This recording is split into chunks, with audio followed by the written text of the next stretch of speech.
Hey guys, it's Dylan and it's time for a PC build guide. I know I haven't done much of anything like this for a while now, and that's because when I was doing some PC build guides back then, I was still a student, and now I've actually graduated.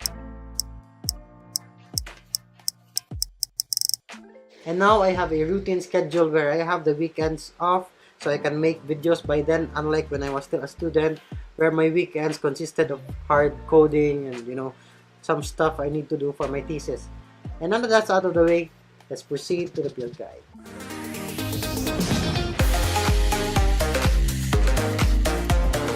Okay, so for this month we're going with a budget build, but it's still not quite budget-y.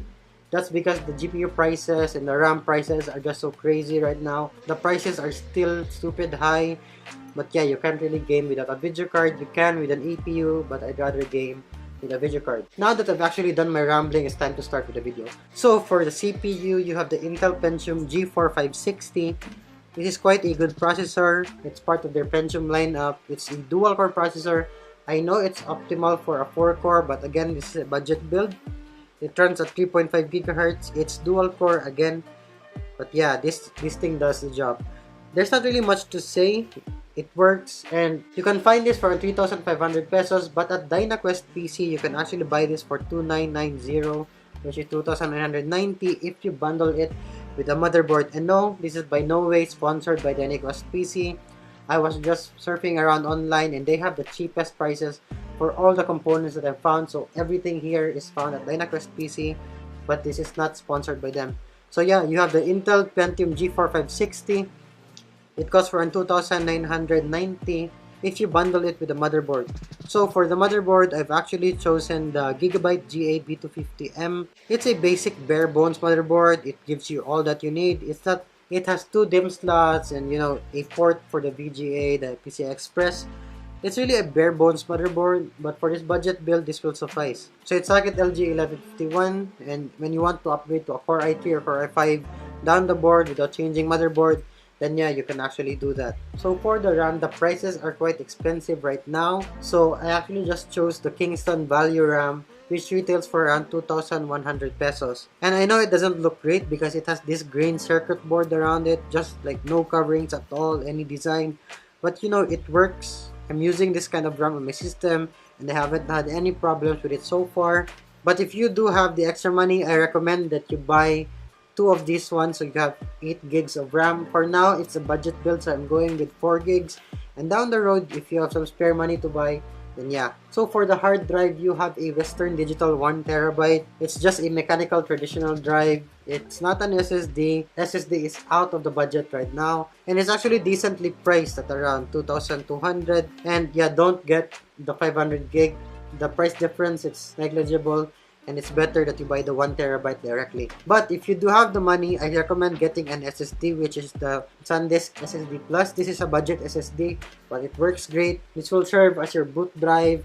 You can put, and if you're a designer, you can actually put your Photoshop here, your Illustrator, Adobe, whatever Adobe Creative Suite that you're interested in, and it will boot up much faster compared to a traditional drive. This costs around 2,500 pesos. I actually think 2,500 is a good investment down the road. So if you have the money right now, you can actually buy this, but if you don't, save up for one. So this is actually the hardest part for this build.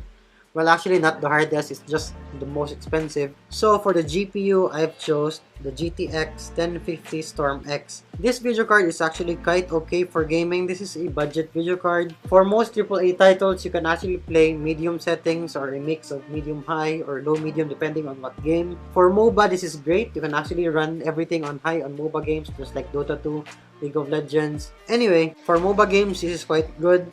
For AAA titles, then you can still play with it. The frame rates are not gonna be the best. It's just that for the budget build, this will work right now. This will cost you around 8,250 pesos at DynaQuest PC, which is crazy because before you could just buy this for around 5,000. The GPU prices right now are just so, whatever. But if you do have the extra money, you can buy the GTX 1050 Ti, its older brother. It costs around 9,980. This will give you extra frame rates, although it is quite expensive compared to the 1050 alone. So yeah, if you have the extra money, I suggest spending it on this one. So for our chassis, we're actually going to go with a local brand, which is the TechWare F3. Now, this is a bare bones case. Again, this will give you everything you need. It's not the prettiest, I know, but it's priced around 1,540. It carries 3 SSDs, 2 3.5 base, which is good for your 1 TB hard drive. You have fans included. It's not the most prettiest, but it will get you the job done of just having, a chassis for the meantime at a cheap price. And later on down the road, if you're tired of looking at this design, you can just upgrade, and it's not that hard because you're only going to move the components and you won't have any compatibility issues. So if any of you are wondering if this has cable management space, yes, it actually does as stated on their product page, but I haven't owned this, so yeah, I can't really tell for myself. So for the power supply, you have the Corsair VS450. Now the good thing about this is that it's cheap.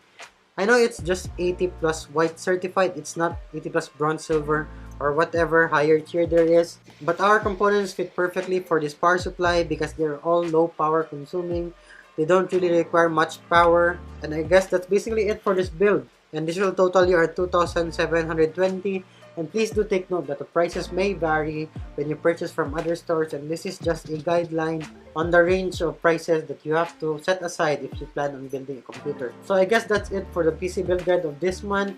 And if you have any questions, just comment down below. I'll try to entertain as many as possible and as much as I can. And that's it for this video.